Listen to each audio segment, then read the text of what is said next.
With the newest edition of Dungeons & Dragons around the corner, this has piqued a lot of interest in new players. But how do you start? How do you become a dungeon master? Becoming a dungeon master can feel like a daunting task, especially if it's something you've never done before. It feels like there's so much you need to know, so many books you need to read, so you're able to answer all the questions your new players might have. And when it comes to world building, how do you even start? It does take a lot of dedication to become a dungeon master, but in itself, it is the most exhilarating, creative, and rewarding thing a gamer can do. Before you gather your adventurers, crack open a book, and start rolling dice, here are 5 things you should know before becoming a dungeon master.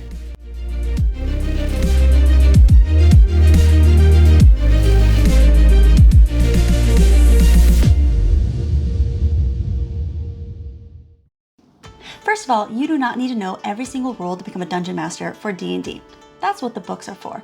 You may be lucky and get a rules lawyer in your very first campaign, and they're already going to let you know everything you don't know and every rule you got wrong. I'm kidding. Sort of. I encourage you to look things up. If you don't know, just say you don't know and open up a book or go to D&D Beyond and look the information up together. You can always use it as an opportunity to learn together. But the fear of not knowing how every single spell works in D&D or how much light a candlelight gives out is stopping you from becoming a dungeon master. Please don't let it. It's 5 feet, by the way. A candlelight gives out 5 feet of light. Do you know how I know that? I looked down and I saw it on my DM cheat sheet.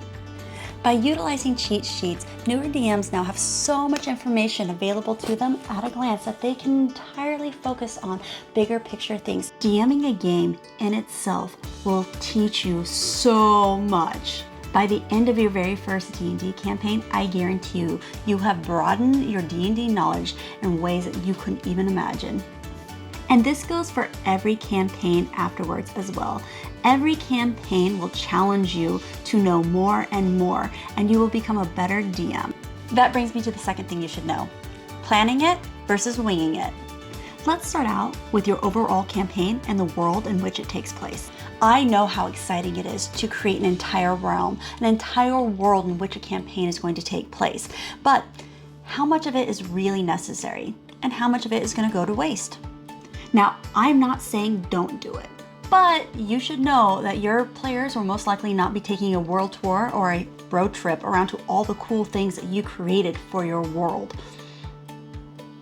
Unless that's what your campaign is about, then have at it, ignore me. It's a much better idea to build your world up around your players' interests, around where your players are going. If they're not headed west, they're headed east, don't build the cities to the west. Focus on the east. Focus on where they're going, what they're interested in, and what really pertains to the plot. This is such a better way to approach world building. Have your world, have your map, but don't flush out things that don't matter as of yet. My very first campaign that I ever DM'd was a campaign that I wrote myself, and I focused so much on world building and I wasted so much of my time. I got to the point where I had named all of my towns. All of my towns had colors associated with them, had animals associated with them. Every single shop was listed when you opened a tab to that actual town. And inside every shop, I had a named NPC shopkeeper and every single item for sale in that shop. Now that sounds like a DM's dream, but it's not, and here's why. It didn't make sense to have to continuously just shove new NPCs down my character's throat just because I wrote them into the world. In reality, catering to the relationships that have already been established is a much better idea.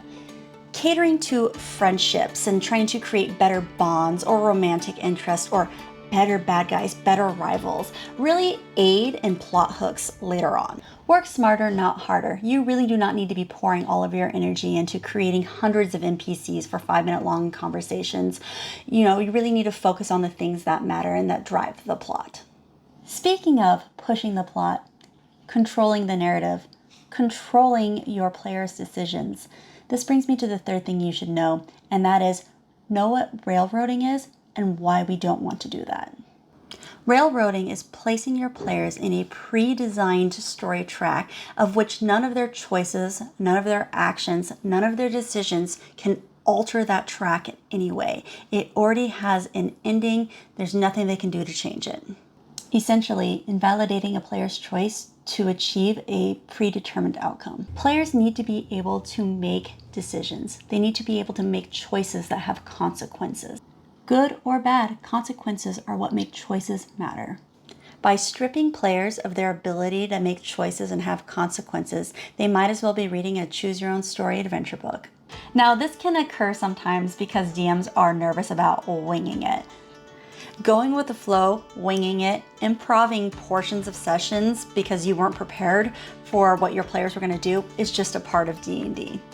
I know that it sounds a little wild and a little terrifying to just take your session notes for the evening and toss them so you can wing it. But in all reality, you can really set yourself up for success. You can have a random encounter chart that you've created already appropriate to the situation and tuck it away, or a list of puzzles and traps that you can pull from just in case something like this happens to make yourself look like you're a professional and you were prepared for this. But in all reality, it's just lying with style.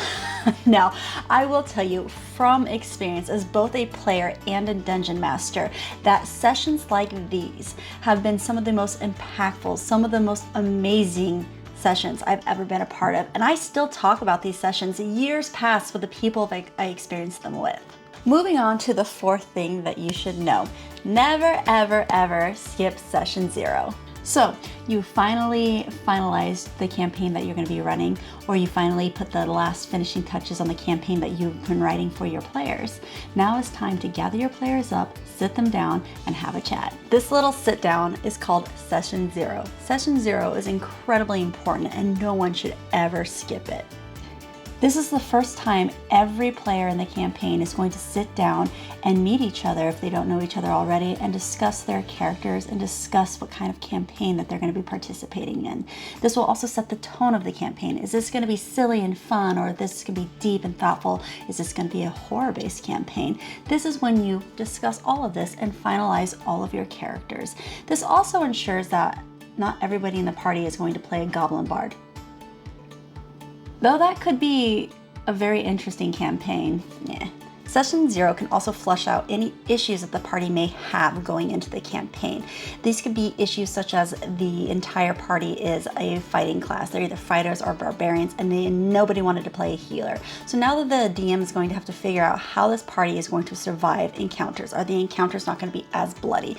Do they need to have more healing potions available to them? Do the healing potions need to be cheaper because economically we don't know where everybody's sitting financially? Or does the DM have to play an NPC cleric that now has to join their party? These are things that are really nice to know early on so the DM has time to kind of fix this stuff.